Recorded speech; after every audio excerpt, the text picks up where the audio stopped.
Yes, tunaendelea na kitabu cha Methali. Kitabu cha Methali sura ya 26. Tupate tena neno ya Mungu mazuri kabisa. Kitabu cha Methali sura ya 26. Mstari wa kwanza, tukianza na mstari wa kwanza anasema, kama theluji wakati wa joto na mvua wakati wa mavuno, kadhalika heshima haimpasi mpumbavu.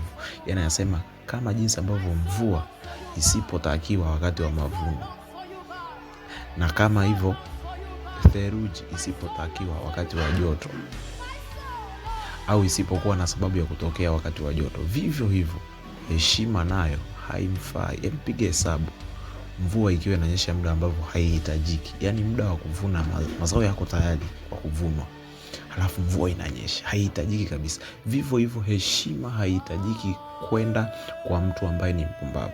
Heshima inamstahili mtu anayejiheshimu, anajali watu, lakini msingi wa hizo tabia zote ni kumcha Bwana na kutimiza maagizo ya Bwana.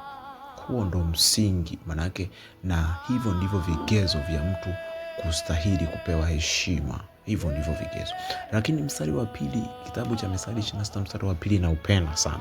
Na Mungu anasema, kama shomolo katika kutangatanga kwake, na kama mbayuwayu katika kuruka kwake, kadhalika laana isiyo na sababu haimpigi mtu. Au mbayuwayu ni ndege fulani wanapenda kuruka. Kwa mfano kwa mikoa kama ya Dodoma, utakuta msimu wa mvua wanakuwa wanapenda kuruka juu mwezi wa 11 pale. Kwa ni aina hii ya ndege ambao Biblia ilikuwa inawazungumzia. Ni ndege wanaofanania na aina hiyo.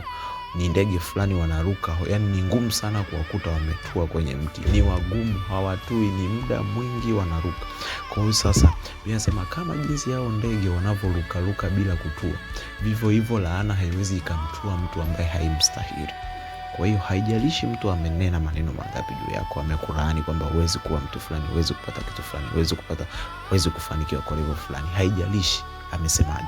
Lakini kama hayo maneno yatakukuta wewe upo kwenye haki, hayata kuathiri, hayata kutua hata kidogo, kwa sababu kwenye maisha ya mwanadamu msemaji wa mwisho ni Yesu. Yeye ndo msemaji wa mwisho. Yani wanadamu watasema, hawatafanyaje, lakini yeye ndo anayehitimisha. Yeye ndo mwamba. Akitamka neno moja, akisema ndio, hata kama watu walishasema watatoa maelezo mangapi, akishasema ndio, imeisha. Akisema sio, imeisha. Kwa hiyo yeye ndo tunapaswa kumsikiliza, kwa sababu ndo kabeba hatima yetu. Tukimcha yeye, maneno ya watu wengine hayawezi yakatuathiri, laana za watu wengine haziwezi zikatutua kwenye maisha yetu. Kwa hiyo tutafute sana uso wake kuliko kitu kingine chochote, ili kwamba tusipatwe na laana na maneno mabaya ambayo watu wanatutamkia kwenye maisha.